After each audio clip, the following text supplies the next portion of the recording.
जानते हैं वो 1+1 स्किल सेट क्या है जो आपको किसी भी फील्ड में मास्टर बना सकता है। नमस्कार, मेरा नाम है अमित वाधवा, कहानियों को आवाज देता हूं। मेरे रेडियो के करियर में कई बार ऐसा हुआ कि हमें सुनकर के बहुत सारे इंस्पायर होकर के लोग आते थे जो रेडियो जॉकी बनना चाहते थे। मगर मैं उनसे सिर्फ एक सवाल पूछता था और उस सवाल का जवाब मुझे नहीं मिलता था, तो बड़ा आश्चर्य होता था। मैं वो सवाल भी बताऊंगा, लेकिन अभी भी बहुत सारे मैसेजेस ऐसे आते हैं जो रेडियो जॉकी बनना चाहते हैं, पॉडकास्टिंग करना चाहते हैं। तो एक बहुत महत्वपूर्ण स्किल है, उसके साथ में एक और स्किल है, इसलिए 1+1 स्किल कहा। यूँ तो 13 स्किल्स हैं जो मैंने नोट डाउन की हैं, उनके बारे में भी आपको बताऊंगा, मगर आज मैं इनके बारे में बात करना चाहता हूँ। वो बहुत महत्वपूर्ण स्किल है कि अगर आप बोलने वाला बनना चाहते हैं तो आपको सुनने वाला होना चाहिए। और वो सवाल जो मैं उनसे पूछता था, वो सवाल होता था कि आपने इस शहर में किन किन रेडियो जॉकीज को सुना है। तो कई बार जवाब बिल्कुल ब्लैंक होता था। फिर मुझे बड़ा आश्चर्य होता था कि अगर रेडियो जॉकी बनना है तो रेडियो जॉकीज को सुना क्यों नहीं।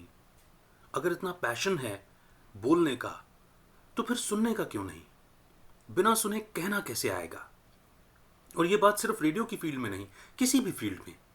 अगर आप एक अच्छे राइटर बनना चाहते हैं तो आपको कितना सारा पढ़ना पड़ेगा। पहले मैं किचन में काम करता था एज ए क्यूलिनरी असिस्टेंट, तब भी मुझे याद है कि हमें किचन में अपनी स्किल हम एक्वायर करें, उसकी शुरुआत होती थी। हम बहुत सारे प्याज और लहसुन छिला करते थे, गार्लिक और ऑनियन को पील किया करते थे, बहुत सारी चॉपिंग किया करते थे।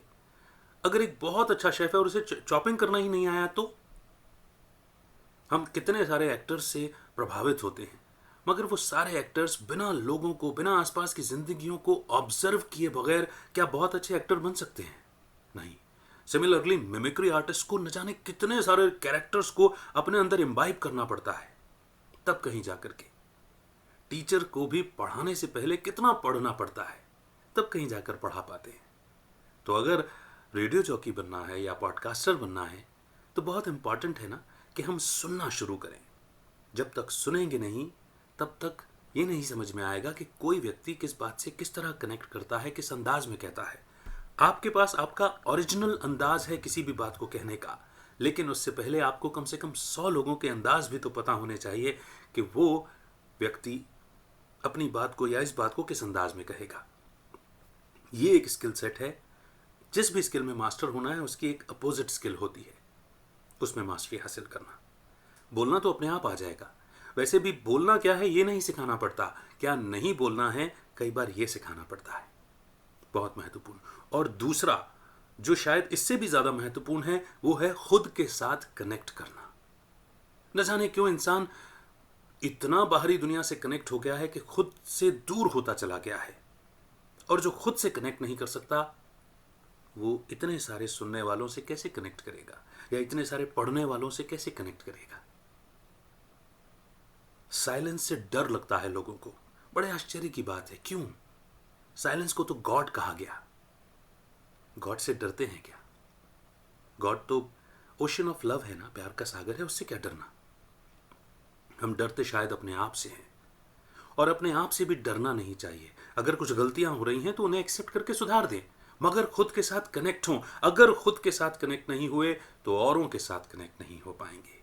This is the most important technique, skill कह लीजिए। स्वामी विवेकानंद जी ने भी कहा ना कि अगर आप 10 मिनट खुद से नहीं मुलाकात करते हैं तो आप जीवन में सबसे महत्वपूर्ण व्यक्ति से मिलना मिस कर देते हैं। ऐसी मीटिंग्स मिस मत कीजिए। 24 घंटे में अगर 10 मिनट भी अपने लिए नहीं निकाल सके तो फिर ऐसा जीवन किस काम का। और करना तो हम बहुत कुछ चाहते हैं।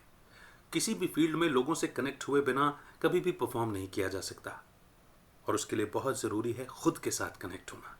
शायद इसीलिए लोगों ने अब मेडिटेशन की इंपॉर्टेंस भी समझ ली है। मैं तो खुद भी मेडिटेशन करता हूँ, राजयोग मेडिटेशन, और भी तमाम तरह के मेडिटेशन हैं। मैं इतना ही कहूँगा कि खुद के साथ कनेक्ट होइए, खुदा के साथ कनेक्ट होइए, सभी के साथ कनेक्ट हो जाएंगे। मैं उम्मीद करता हूँ ये दोनों स्किल सेट आपको समझ में आए होंगे। बहुत जल्द वो 13 स्किल सेट जो मैंने नोट किए हैं उनके बारे में भी बताऊँगा। तब तक स्टे कनेक्टेड। मेरा नाम है अमित वाधवा, कहानियों को आवाज़ देता हूँ। Thank you.